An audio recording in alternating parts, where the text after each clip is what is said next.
Brodes Media.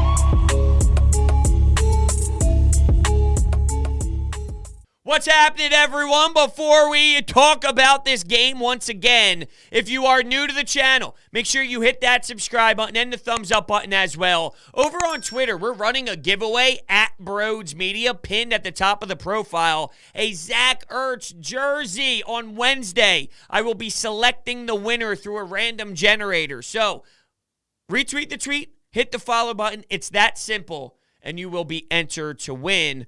Other than that, it's basically all I got. Coffee with Brodes, Monday through Friday, 9 a.m. live stream here on Brodes Media YouTube. That's something you should absolutely check out. And with that being said, enjoy the show. What is going on, everyone? Welcome on into Sports Talk with Brodes. It tastes just as good right now. I can't lie. This is still an amazing feeling, even though it's been a whole day. Not that I would anticipate it already falling off a cliff, because, damn it, we live our lives based off of the outcome every single week. A win on Sunday means I'm good until Friday. A loss on Sunday is I'm not good until the following Sunday occurs, and a victory is the outcome. So, basically where we are, I'm studying Nick Sirianni every single chance I possibly can grab. So when he speaks to the media for the first time in the day after a press conference, I'm so fascinated by his personality because it's not normal. It's not standard. There's some goofiness to it, right? But when you listen to him speak and he talks about the game, I'm hearing things that I haven't heard in years out of a head coach. He's talking about J.J. Arcega-Whiteside blocking downfield and him being such a big element to what Quez Watkins was able to do early. And he mentioned DeVonta Smith as well, who had some great blocks. And I know it sounds silly to mention that right now, but I bring it up to you because he then starts talking about, one, when assessing the play design, he has it factored into his head. Okay, when we execute this play, this will be the wide receiver down the field making the block. We need someone there who's able to do it. I don't know if Doug Peterson ever had that cross his mind. He basically thought, let's run everyone vertical and let's see what happens. He wouldn't have the secondary thought of who's the blocker that you need out there. And the fact that J.J. Arcega-Whiteside is getting praised for his blocking instead of catching the football, I understand how much of a problem that is, but it defines what Nick Sirianni has done to this point, and it's take advantage of what the players do that is solid. Everyone has pros and cons. It's devastating to think about J.J. Arcega-Whiteside's cons over the last handful of years, but he does do one thing well, and Nick Sirianni is making sure that that is available for this football team, and it showed in game one. Not only that, he starts talking more about what we're going to do, and he used the word marry. Talking about, well, there needs to be change to this. We're going to add more to this with our concepts, and I'll have to marry it where there could be catches off of these blocks, so it could be more of a threat, and the play could have options off of it down the road, and that's what I tried to stress over the last handful of years. None of these plays add up. Nick Sirianni is already talking about building off of this concept that they've used and how making J-Jaw an option and a possibility down the road would then give a similar formation, but it would be a different play and it would be a different look, and you can add to your flow of the offense and confuse the hell out of some defenses. You haven't seen that, and here's what I'm struggling to figure out. Was Doug Peterson so pathetic and so horrendous with play design that we are now claiming Nick Sirianni as one of the young gurus in the league, and this is more basic football knowledge? Doug Peterson just didn't have it? Or is there something cooking in Nick? And I'm trying to figure that out, right? Big time. This is one game. It's a small sample size. I still need time to see if what this was all about occurs next week against a Kyle Shanahan-led San Francisco 49ers. Now, they got some bad news in the running back department. We'll keep our eye out on what's happening there and whatnot, but it seems, the Eagles are going to escape a lethal weapon that is possible of breaking through, and especially with the way that Kyle Shanahan gets creative with a lot of his players, that's absolutely going to impact possibly the outcome of the game. But ultimately, when I'm hearing Nick Sirianni speak, I'm really dissecting heavily his tone, his demeanor, his delivery, the way he speaks. But also, I'm trying to figure out more about just the personality of him. He intrigues me so much because it's wild, because it's bonkers, because, let's be realistic, he's unique, and his style is very raw and new, and it's fresh. So what's he all about? And he starts talking about blocks, and he starts talking about what occurs in the game, and he's giving you detailed information. Just not used to it, that's all. And I love the fact that he's willing to, and at times it's a little lengthy. Okay, Nick, let's wrap it up here. Some of his answers do stretch out, but the fact that it's stretching out because he's blabbering away and giving you all sorts of information, it's nice from that aspect. When he gets asked about T.Y. McGill and cutting players, one thing that really does connect with the players in the locker room like he wants to do, look, that stuff's personal. I'm not going to tell you what I told him because he was asked, what was said in the meeting? Well, I ain't going to tell you none of that. That's personal. That's between us. That's behind closed doors. But, and then he goes on and continues his statement and what happened during that time. I just feel like this is something to me that is about the Nick Sirianni experience. That is still a huge question. Who is this man running the team? Well, it sounds like it's so small, and it sounds like it's so tiny, and it sounds like I'm nitpicking every little thing that he says, and I wonder what it means. But that's because I am. Okay? That's flat out why. Yes, that's occurring. I'm just so happy with this football game, and it feels like it's been forever since we witnessed a team make sense. Nick Sirianni, you got RPOs, you got 12 personnel, 11 personnel, 13 personnel, you got 0 backs in the backfield. Good luck trying to figure out the direction that he's going to go. And I love the fact that he alluded to, we're not even close yet when asked about his offense. It's week 1. Yeah, it's only week 1. We got more too. There's a lot of good coaches in this league that are going to study that film to try and grab the brain of Nick Sirianni, to see the tendencies. But I love their game plan headed into this one. It made so much sense. They're targeting the outsides. They're hitting their receivers on the outsides. Then what happens? Oh, let's start pounding the rock after the second half. Here's Miles Sanders. And it wasn't just pounding. They threw the football to him as well, but they had the excellent blocking. They've made it clear. Fundamentals. Let's do it right. Let's do it the right way. And, well, guess what? We're seeing that with the blocking, with the technique. Simplify the technique. Do it the right way, and then there's a big snowball effect that happens afterwards, and you can't deny it because we have seen it. They worked on this for months. This has been in progress since OTAs and early in training camp, and it was steady. I loved what Nick Sirianni had to say here as well, because he was talking about being a broken record. I sound like a broken record, but one day better every day. And I hate to hear that. It's so cliche. But there was a point that he emphasized throughout the press conference today, and it was, you're coaching well if the players know what you're about to say. And he correlated that to us knowing he was going to say one day better every day. But that's what coaching is all about. You drill these theories, these concepts, these beliefs, and the way that you want to operate as an organization and as a team underneath you, Nick Sirianni, as head coach. You know what he wants. 1% better every day. And I hate it. I hate it in theory. But when it's delivered that way, it makes a lot of sense to me. And I love the direction that he has right now, goofy or not. And I had a caller on The Fanatic over the weekend tell me that I'm not allowed to enjoy Nick Sirianni, and there were a lot of media members that bashed him so heavily when he first spoke, which was totally unfair, and now you're flipping into a 180. Look, it's very simple to dissect the in-the-moment reaction to Nick Sirianni. They had to fire Doug Peterson, who just won a Super Bowl. They had to trade Carson Wentz because of the drama and the toxic environment. You drafted Jalen Hurts, and it was a weird situation to be in at the time of the Carson Wentz contract. And they hired Nick Sirianni, who we all claimed it didn't go as smooth as possible, but it doesn't matter as long as he can win football games on Sunday.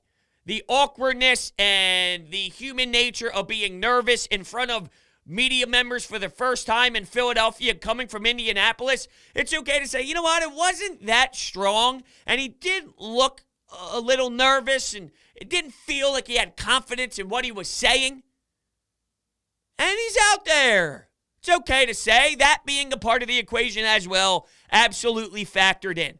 You were allowed to have an opinion at the time. Imagine telling Philadelphia sports fans, or sports fans in general, it doesn't even matter what town you're in. Imagine saying the football team of that city, the fans are not allowed to have an opinion on someone before they do their job. You sure can, based off of their delivery, their tone, and it doesn't always correlate. Doug Peterson was a miserable communicator to the media, and it was a bunch of nonsense. He would talk in circles. He won football games.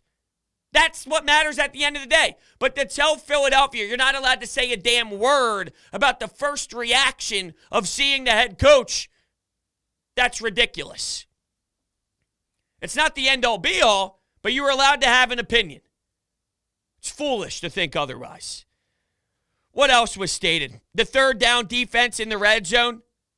Nick Sirianni looks at that as 4-point swings. It was so crucial. You know, and if you think about the lead that the Eagles got, that was such a huge key to the way that the Atlanta Falcons got away from the run game and Patterson and getting away from all that, because you have to drop Matt Ryan back and try and get your chunk yards through the air because now you're down. And that's when Hassan Ridgeway and Javon Hargrave started eating and going to work because, well, they were down so much they had to fight back somehow. It's crazy to think about the limited damage, though, by Calvin Ridley and Kyle Pitts. The Eagles' defense did such a stellar job. You saw 4 pass rushers, Jonathan Gannon getting creative. And you know what? Speaking of creative, defensive coordinator on the other side, okay? But for the Atlanta Falcons, DPs, let's not act as if that's an easy task. You're Nick Sirianni going up against Arthur Smith, who had no answers whatsoever. He looked lost. He got outcoached by 10,000 miles. For Nick Sirianni and Jalen Hurts to look that smooth and structured, that disciplined, that detailed against a defensive coordinator with a ton of praise and respect in this league, you figured there'd be confusion thrown at Jalen, and he looked poised. All these plays made sense. The routes made sense. Hell, Zach Ertz on the outside, who clears space for DeVonta Smith to get that touch pass on the outside part of that left side of the field. That's impressive. That's all play design. But when they hiked the ball, they knew where they were going. They didn't do too much. It was about taking, and I know this is a cliche, but taking what was given to them. Not so much vertical routes this time. Let's go east and west. Let's go more lateral and hit players in strides. Or let's go with the bubble. Or let's go with some sort of screen. Let's hit Jalen Reagor off an RPO. Let's get a major Mailata block that annihilates a human being and he might go to jail for murder. Bang. Why? Because the little parts of the game are so bought in. You have to be a certain buy-in player to take charges in the NBA. You need to be a certain style of defenseman to eat pucks and block shots, and it's all about will. You have to want to do it. Rebounding, it's about determination and the want-to. Watching Dallas Goedert throw blocks, Jason Kelce throw blocks, Lane Johnson's performance, after all of the flags that were thrown and all the penalties that unfortunately went against the Philadelphia Eagles. Miles Sanders picking up blitzes. Gainwell has some versatility to him.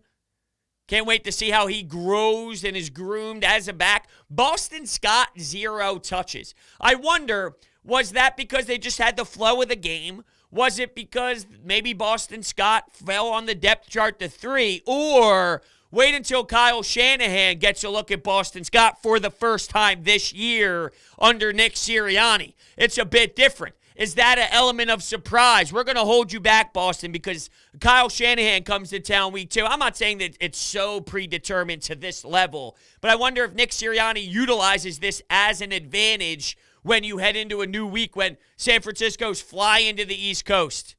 They're battling injuries a bit. If you have Nick Sirianni out coaching Kyle Shanahan in a game, that would be magnificent. And I kind of went back and forth with this thought because I expected them to win against the Atlanta Falcons, so I'm not going to change my opinion too much. I'm more optimistic and more excited than I would be for week 2 compared to if they lost. That's inevitable. I feel that's everybody in this city, every Philadelphia Eagles fan right now. That's the way to feel. That's the right way. But I was thinking to myself in my head, if this team was to beat a squad that I didn't anticipate them beating, then maybe I would start changing my win total because it would, make a lot more sense. I saw them winning 6 games. Atlanta was a spot where I recognized, due to the trenches, that was an area of possible success, and they played it out probably in a way, not probably, it was, in a way smoother way than I ever would have thought, but that's what we got. Here's my counter to that thought process, though. We see it happen all the time where a team on Sunday beats someone they should never, maybe on the road, and then they lose a home game to a horrendous Detroit Lions team. Or they lose a home game to a team that cannot get in any sort of rhythm, where they stink, they're embarrassed, their fan base gave up on them. So just because they win a game against a team that they should probably lose to, I can't automatically start getting way too high with expectations because, there'll probably be one that they fall flat on their face at the same time. And look, before we get to the Anytime Hotline, I want to bring up the fact that the Falcons, I thought early before that 2-minute drill happened, you're running the football by your goal line, 3rd down, just playing safe. Arthur Smith really called a safe game, punting the ball back to the opposing squad. Nick Sirianni had his timeouts. Didn't even need to utilize him to that level, and bang, here comes Jalen Hurts and the Birds kind of rocking with all sorts of time and space. If the play broke down, Jalen Hurts knew where to go with it based off of his instincts. His instincts took over, and that's dangerous to be successful. 77% completion rate. He was ridiculous. Jalen Hurts was ridiculous. Somebody asked me during Coffee with Brodes, hey, Brodes, what would it take for Jalen Hurts to stick around as a franchise quarterback, to be labeled a franchise quarterback? And I responded with, very simple. That's an easy question. That. Play like that. That is a franchise quarterback. If that's consistent, now Bosa's on the other side next week. There's more special talent surrounding that team. They're well coached. Way better coach than Arthur Smith's performance, who was regarded as one of the bigger names to come out of this coaching hires this offseason. And I like that name. I'm not going to lie to you. When I was analyzing the direction of the Eagles, his name popped up a billion times, just like it did around the league as a whole. Didn't look innovative, though. Looked boring, looked stale. Is that a product of personnel? A product of the team they were going up against? Is it possible the Eagles are nasty and maybe the Atlanta Falcons aren't as bad as they displayed, but the Eagles are a gross team? I had somebody else bring up to me that the reason why the Eagles were good in yesterday's effort wasn't because of Nick Sirianni. It wasn't because of the scheme. They just have better players. Quez Watkins, DeVonta Smith, Miles Sanders. I'm like, what are you talking about? Look, it's clear that healthy, this team is significantly different than the ones we've seen over the last handful of years with the bajillion injuries that occurred to all their major players, right? That is obvious as hell. With that said, though, Nick Sirianni's scheme is why there's flow to this offense. Jalen Hurts knows where to go. Routes are being ran to open up a specific target and to open up elements to this offense, and then later play calls are all impacted, and it's affected. It's a cause and effect. Plays you call in the first and second quarter impact what you can do in the third and fourth quarter when you make serious adjustments at half and head in another direction. The way you target the passing game can open up the middle of the field as well with power running or with flipping it off to a running back in Miles Sanders and say, hey, go get me some yards, baby. It's amazing. It was so damn fun to watch. It really was. The first quarter, the Falcons had 144 yards to the Eagles' 65. The second through the fourth quarter, the Eagles had 369 yards to their 116.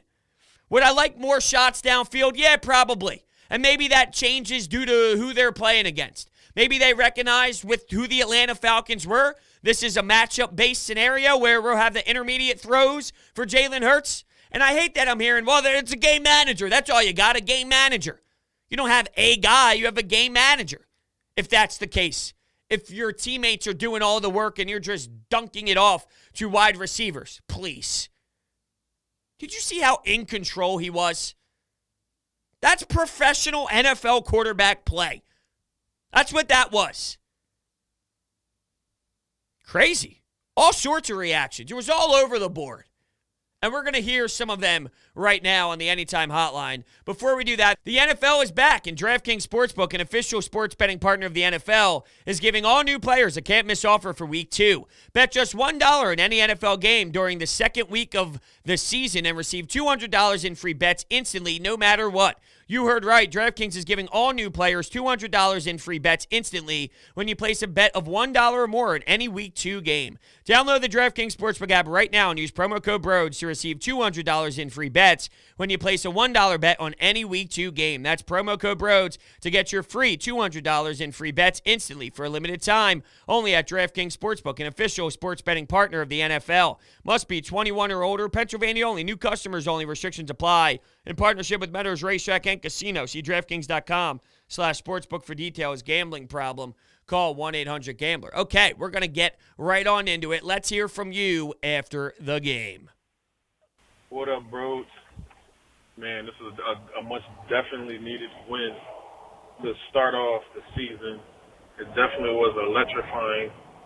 And I know the city wanted it bad. I smelled grills and propane like 7:30 this morning.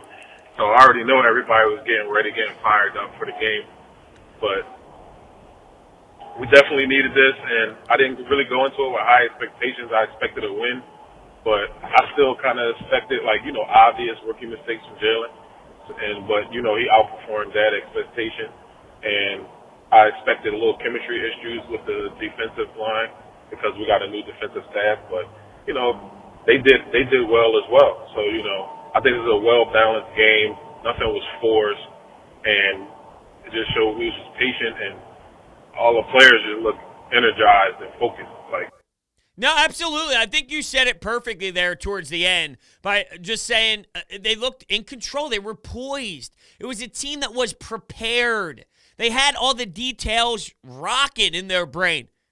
They focused big time. They were determined, and it was a controlled game plan where they knew what they were going to do with the ball before. And not only that, they had the confidence to know the play was going to be made. It was going to be executed. No ifs, ands, or buts. We believe that we're going to get exactly what we know we are. This is the matchup that we're exactly going to dominate. Exactly going to dominate? Absolutely going to dominate. Did you feel that way last year when Carson Wentz was dropping back? I thought, oh, shit, here we go again. Oh, damn, not looking through the progressions. And this is coming from someone that had a lot of defending to do for Carson Wentz, with Carson Wentz when he was here. Clear difference. They have swagger to them. Cocky. Attitude. Expectations. Heading into the game with expectations. That's something that was mentioned early in that call. With the expectations, being at a specific point where clearly Jalen Hurts exceeded those, right? The defense exceeded those. I'm living in the moment. This year in its entirety had zero expectations. I'm not going to raise the bar to this wild, uncomfortable level 1 week in because they looked really good. That would be silly of me. That would be foolish. That wouldn't be right. One of the reasons why it was so damn entertaining is because you didn't have the expectations, because there's a lot of unknowns. And guess what? We should be all heading into game 2 with the same exact questions, because teams lose games, a lot of them. But those teams that lose a lot of games also win games. And if you were to look at a 3-win team over the years and look at one specific week, and that specific week happened to be the one that they came out victorious, you would have such a false idea of who they are. They were able to accomplish a lot in Atlanta against a team that, quite frankly, their entire organization seems to be heading in the wrong direction, even though they reshaped their front office and all. They're in a weird spot, let's say. That's safe to say. Those same exact questions, we don't know if that's a long-term result consistently from all of these players. I love the leadership. I love the players. I love the buy-in from Lane Johnson, Brandon Graham, because it's not a shtick. That's why I thought us fans were a little skeptical early on of Nick Sirianni. This is goofy, right? It's a shtick. What's happening here? A high school coach. But it's genuine. It's real. And I'm not going to say who it was, but I kind of understand that idea to a degree. I was speaking to someone who's involved in sports talk radio, and they said the first few times they heard me, they thought it was all a shtick, and it was all nonsense. It felt forced. But then you got to know me, you know who I am, you know my personality, you know my character, and it's not at all. This is real. This is 1,000% Brodes. There's nothing fake to it. But when you hear me for the first, second time, you may feel it is shticky until you get to understand a bit more, until you see more of a sample size, until you see how things are handled in adversity situations, in great moments, in poor moments, in trade conversations. However it is on the air, you get a different sense of the personality on the radio. Same with Nick Sirianni. Not a shtick. It's who he is. Corny, super player friendly, wants to be part of the guys. And there's a connection. There's a correlation between youth and the way that they do respond. It's actually working to their benefit. That young attitude, the young approach, the hunger. That's what it is. This team's hungry. What's the word that Nick Sirianni's utilizing with all the shirts? Dog. They got dog in them. You could see it on the field. No doubt. All right, what's next? Eagles get the massive win over Atlanta. Man, what a performance by Jalen Hurts. This is Tyler calling from Southern Illinois. And, man, what a performance. Defense struggled early on in the first 2 drives, but, completely got it together, only holding the Falcons out of the end zone the whole game. Jalen Hurts, my, oh, my. If there was any question about his accuracy, I think that it was answered. Underthrew Hurts a little bit, but overall, happy with the performance. Huge momentum booster going in to these next 2 tough games. Go Birds. Go Birds. Thank you so much for the call. The accuracy was not a problem. The touch pass was excellent. See, the problem is, though, with the Dallas Goedert play, we don't really know if he caught the ball, and I'm sure if we put a lie detector on ourselves, it would come out that we all believe he didn't catch it, but there wasn't enough evidence to overturn with the camera angle, and they got lucky with the Zach Ertz one as well. So I don't know, full sample size was amazing anyway, but I'm just saying, imagine if that Dallas Goedert play wasn't on the board and we weren't able to talk about it the way that we do, because he rolled to his right, he threw the ball on the run. It's amazing how he improvises, and he picks and chooses the right time to do it. He lives for another day if a play is not there. He doesn't have to play hero ball. There might be times where he does just a little bit, but that's part of the learning curve. He needs to know what he can and cannot do, and you learn by failing. Hey, last time I threw the ball here, this is what happened. Hey, last time I attempted to do this, this is what happened. And it's all the data that you study. It's all about the film. It's all about going back and rewatching and putting in the hours for it. And there's not even a question in this world about how much time Jalen Hurts puts in on all of that. It's crazy. I can't even define it. It's not real. That's the thing. Whatever Jalen Hurts has with his leadership qualities, it's sort of like time. You can't see it. You can't feel it. It's just a thing. With Jalen Hurts, this energy that he gives off for everyone to get, well, I don't know, psyched into exactly where he's headed with the mentality. He's got people brainwashed with his damn leadership. How the hell is this happening? I don't know. But I'm here for it. What's next? Hey, Brodes. I have to admit, I was impressed with their win today. You know, going into this game, there wasn't a lot of expectation for the Eagles. I know the Falcons were favored. The Eagles came into Atlanta and did really well. I mean, they were spreading the ball around. They had 4 different players score today. Jalen Hurts was on it. Really impressive win by the Eagles. First game with Coach Sirianni. It was an impressive win. I think there's some things they can really build off of from this, and I'm excited to see them the rest of the season. Thanks, Brodes. I am really excited for every game at this point as well. There was some fresh blood out there. It was a new sense of urgency. Thank you so much for making the call. A lot of great points, spreading the football around. DeVonta Smith, this kid's a player. This kid's a player. He's a National Football League wide receiver who knows how to play the position. Think about everything we've been wanting for so damn long.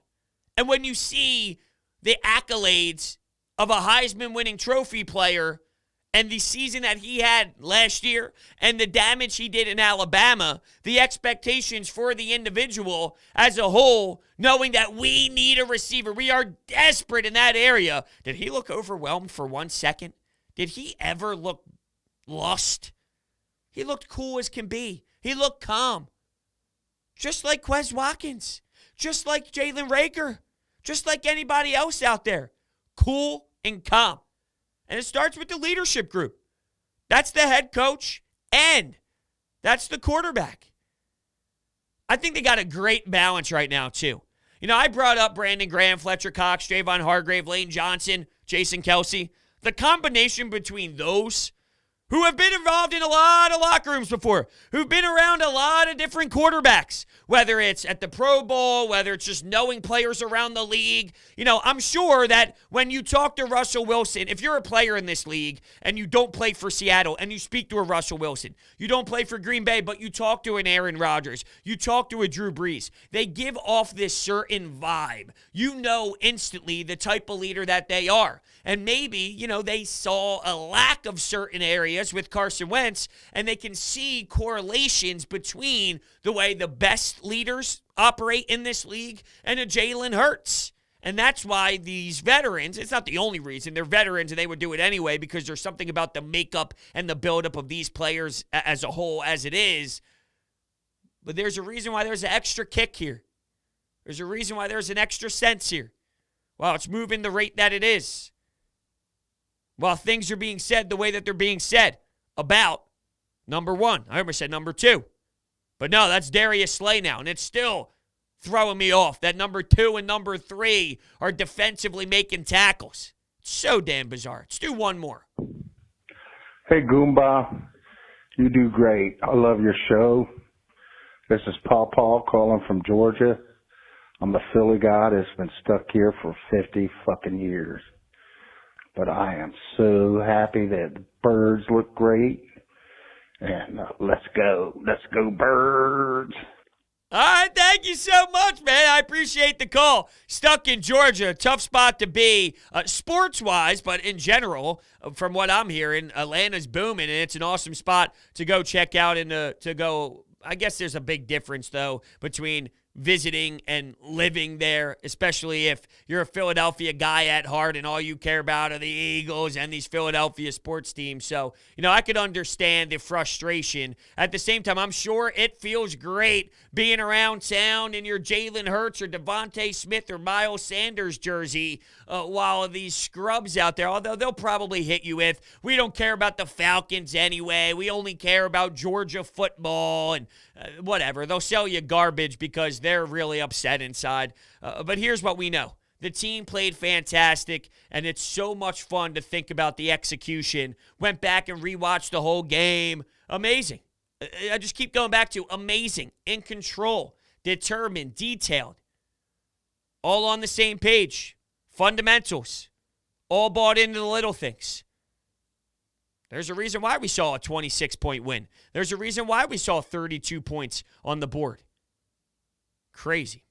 All right, before I let you out of here, do you want to get an advantage over your sportsbook? You need to download BetQL, the only app you'll need to make smart bets. Their best bet computer model scans 350,000 unique bets per year to give you the best bet recommendation for every game across all major sports and gives you the reasoning behind why you should place each bet. Their model covers everything from spreads, over-unders, and player props. There is sharp data so you can see who the pros are backing, line movements so you can jump on betting opportunities in real time, team summaries highlighting previous success against the spread and the over-under, and team lineup breaking news with injury status updates. Plus, you can save all your picks in one place to track your success and winning streaks as well as view your rank on their leaderboards. Head to the App Store or Google Play Store now to download BetQL. Enter the discount code BRODES at payment checkout for 25% off any of their subscription offerings. You can find all this information in the description of the video. All right, I want to thank everybody so much for hanging out. Thank you all. Hit the subscribe button, hit the like button, and I will see you next time.